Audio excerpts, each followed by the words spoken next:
Hey guys, we're on day 7 of Unit 8, and we're going to use trig to solve for an angle today instead of a side.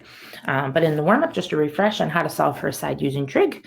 It says find the value of y and z to the nearest hundredth. It is a right triangle. We could have used the Pythagorean theorem, but we don't have two sides given to us.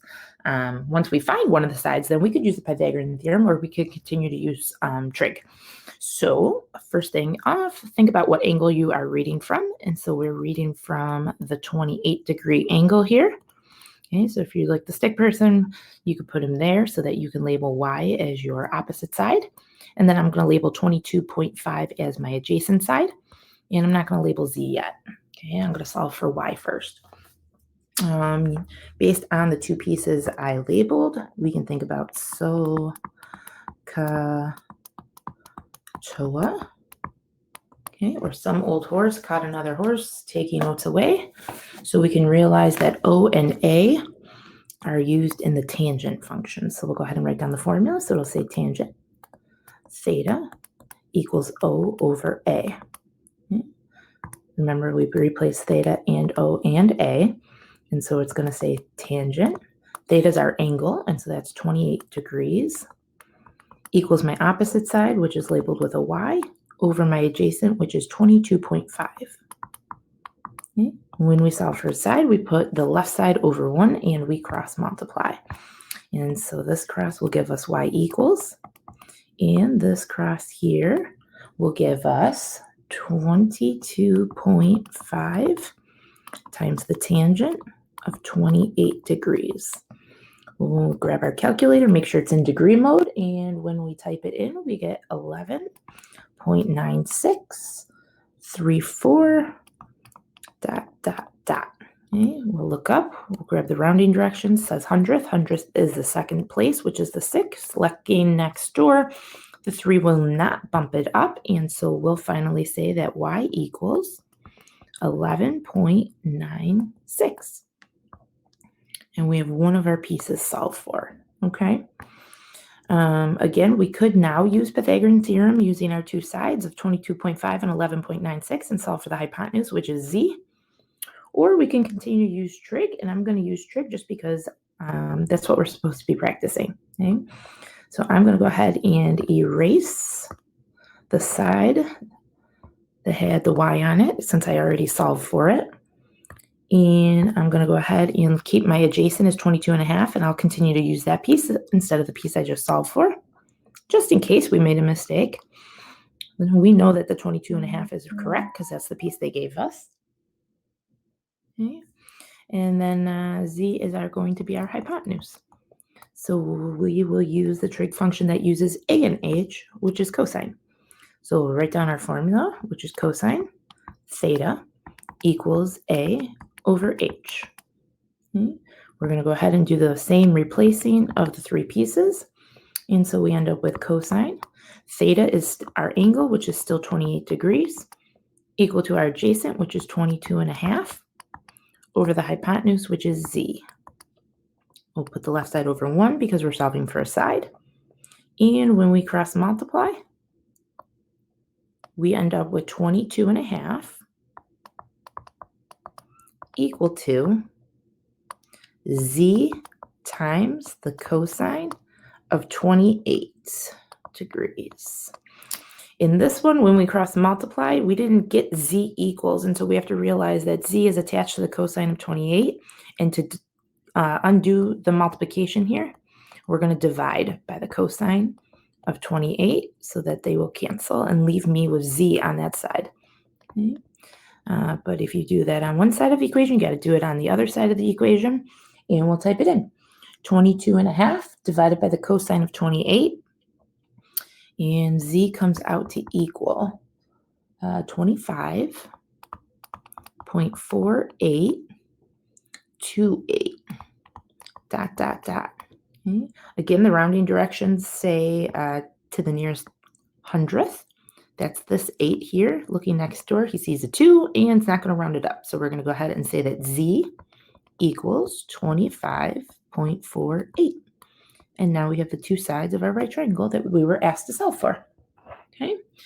All right. So when we solve for an angle, it's extremely similar as if we were solving for a side. okay? You put your stick figure not by the angle you know this time, but by the angle you want to find out, okay? We label our two given sides still, right? And the two given sides will tell us what trig function we're using. If our two given sides are labeled O and H, we'll use the sine trig function to solve for our angle. If our two given sides are adjacent and hypotenuse, we'll use cosine. And if our two given sides are our opposite and our adjacent that we labeled, we'll use tangent, okay? All right, so there's the big difference is in step 4 here. When we solve for a side, we put the left side over 1 and we cross multiply. That's not going to help us when we're solving for an angle. Instead, when you are finding an angle, you must use what they call the inverse keys on our calculator when we do the trig functions, okay? The inverse functions, okay, have a little -1 on them. So they're cosine raised to a -1, sine raised to a -1, or tangent raised to a -1, okay? And you get those by hitting your second key before you hit the trig function. You can see them on your calculator right above the sine, cosine, tangent buttons, okay? They're called the inverse function. You'll learn more about inverses in algebra 2, but what they do is they allow you to switch to two variables around in order for you to solve, okay? All right. So coming down here, remember that you should be writing out your decimals so that we can tell the rounding is correct, okay? And one more time, your calculator must still be in degree mode, okay? All right, so let's go ahead and see how we solve for an angle. So the directions say, find the missing angle for the following to the nearest degree, okay? So no decimal places. There's no 10th, 100th, 1000th, okay? Nearest degree is nearest whole number. All right, so in number 1, notice that we have the sides and that our x is actually representing the angle this time. So our stick figure will stand at the angle it wants to know. And according to where he is, okay, 9 would be the opposite side, and that 3 would be your adjacent side. Okay, we'll write down SOHCAHTOA, some old horse, caught another horse, taking oats away. And because we labeled the O and the A in our picture, we're going to be using the tangent trig function in this question. So write down the formula, tangent theta equals O over A. And then tangent stays tangent. And we're going to go ahead and do the same replacing. Okay, so we'll say tangent X is our angle, equals opposite is 9, adjacent is 3. Okay, a lot of people are going to be tempted to put the left side over 1, but I will tell you it won't get you anywhere. All right, and you can see that if you do, you would end up with like 9 equals 3 times the tangent X. There's no way to divide by just tangent, leaving you with X. You can't separate them like that. So when we solve for an angle, okay, we take the X and we bring it out in front and we say that it's equal to, and we say that this is tangent, but we put the little -1 on it called tangent inverse, okay? And then the fraction 9/3 stays here, all right? So you got to get in the habit of writing it like that because that's actually how you type it into your calculator, all right? So we're going to hit the second tangent button and that's going to give us the inverse, okay? And then we're going to put 9/3 in parentheses, okay? And when we hit enter, we should end up with 71.5650 ... Direction said to the nearest degree, so that's the 1, but look next door. That 5 is going to round it up, and so we'll say our answer is x equals 72 degrees. And now we have the angle that's missing inside of our triangle. Okay, let's try again. Number 2. This time we're reading from the angle up here that has the x in it. And according to that angle, 6 would be the opposite side from that angle. And 9 is our hypotenuse side because it's across from our right angle. Okay. O and H this time is the sine trig function. So we'll write down our formula. Sine theta equals O over H. And then we'll go ahead and replace theta, O, and H. Okay, just like we do when we solve for a side. So sine stays sine. Theta, we can keep it theta if you wanted to. It still represents an angle, or you can make it more specific to your picture. The angle is called x. Okay? Opposite is 6, hypotenuse is 9. And again, you're going to be tempted to put the left side over 1 because that's how you do trig when you're solving for a side, but we're solving for an angle, so we have to remember to rewrite it as x equals sine inverse of 6 over 9. Okay? And that's exactly what you're going to do, and type in second sign to get the inverse, and then 6 divided by 9 in the parentheses. And when you hit enter, you should end up with 41.8103 ... Again, going back up to the directions, they said nearest degree, which is the 1. You look next door, and x will equal 42 degrees. And we solve for the angle that's missing inside the triangle. Okay. One last one here. We are reading from our angle x.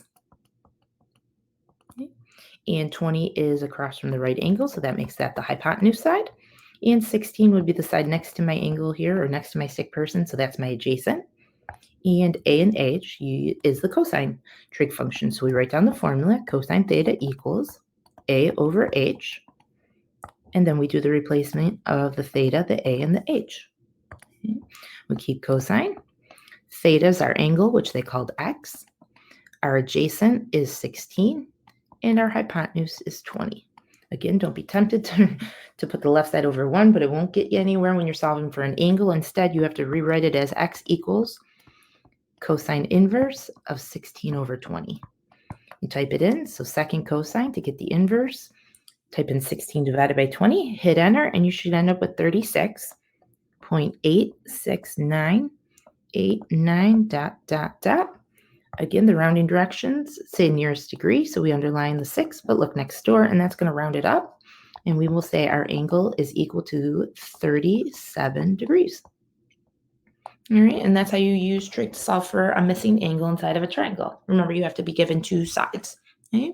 All right, I'll see you guys on the back side of notes.